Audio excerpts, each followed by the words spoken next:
Central ஸ்கூலில் job notification வெளியிட்டிருக்காங்க. தூத்துக்குடி மாவட்டத்தில் இருக்கக்கூடிய பழைய காயலில் ஆட்டோமிக் எனர்ஜி சென்ட்ரல் ஸ்கூல் வந்து செயல்பட்டு வருது. இந்த ஸ்கூலில் தான் டீச்சிங் அண்டு நான் டீச்சிங் கேட்டகரியில் ஜாப் நோட்டிஃபிகேஷன் வந்து வெளியிட்டிருக்காங்க. என்னென்ன பணிகள் இருக்குது அப்படின்னு டீட்டெயிலாக பார்க்கலாம். ஃபஸ்ட்டு டிஜிடியில் Tamil, social science, biology, physics, chemistry, special educator, PT educator, Hindi, Sanskrit இந்த மாதிரி லாங்குவேஜில் டிஜிடி வேகன்சி கேட்டிருக்காங்க. இதுக்கான பே பார்த்தீங்கன்னா 34,125 ரூபா பர் மந்த்துக்கு சொல்லியிருக்காங்க.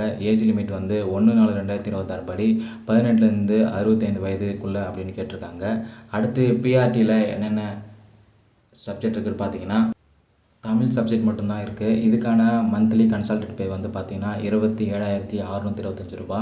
இதுக்கான வயது வரம்பு பார்த்திங்கன்னா 18லேருந்து 65 வயது வரைக்கும் கொடுத்துருக்காங்க. அடுத்து பால்வாட்டிக்கா டீச்சர் வந்து 27,625 ரூபா பர் மந்த்து கன்சல்டன்ட் பே சொல்லியிருக்காங்க. ஏஜ் லிமிட்டு சேம் தான். அடுத்தது எல்டிசி கம் டைப்பிஸ்ட்டுக்கு பார்த்திங்கன்னா கன்சல்டன்ட் பே வந்து பர் மந்த்துக்கு 19,900 ரூபா டிஏ அலாட் பண்ணிருக்காங்க. ஹெச்ஆர்ஏ இஃப் அப்ளிகேபிள்னு கொடுத்துருக்காங்க. அடுத்து ஏஜ் லிமிட் பார்த்தீங்கன்னா 18லேருந்து 27 வயது வரைக்கும் தான் கொடுத்துருக்காங்க. ஒவ்வொரு பணிக்கும் என்ன கல்வி தகுதி இருக்கணும், என்ன நாம்ஸ் படி எவ்வளோ மார்க்ஸ் பர்சன்டேஜ் இருந்தால் எலிஜிபிள் அப்படின்ட்டு டீட்டெயிலாக கொடுத்துருக்காங்க.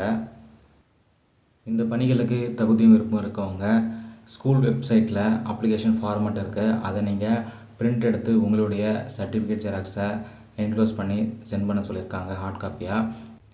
உங்களுடைய விண்ணப்பங்களை அனுப்ப வேண்டிய முகவரி ஏஇசிஎஸ் பழைய காயல், சிர்கோனியம் காம்ப்ளெக்ஸ், பழைய காயல் போஸ்ட், எரால் தாலுகா, தூத்துக்குடி 628-152 தமிழ்நாடு என்ற முகவரிக்கு அனுப்ப சொல்லியிருக்காங்க. விண்ணப்பங்களை சமர்ப்பிக்க வேண்டிய கடைசி நாள் வந்து மார்ச் 3 கொடுத்துருக்காங்க. ஸ்கில் டெஸ்ட் பார்த்திங்கன்னா மார்ச் 7 கண்டக்ட் பண்ணியிருக்காங்க. ஷார்ட் லிஸ்ட் பண்ண கேண்டிடேட்ஸோட லிஸ்ட்டு அஃபிஷியல் வெப்சைட்லேயே கொடுத்துருவாங்க. அவங்க மட்டும் ஜாயின் டேட் வந்து ஏப்ரல் 1 கொடுத்துருக்காங்க. தகுதி விருப்பம் இருக்கவங்க நோட்டிஃபிகேஷனை ஃபுல்லாக ரீட் பண்ணிவிட்டு அப்ளை பண்ணுங்கள்.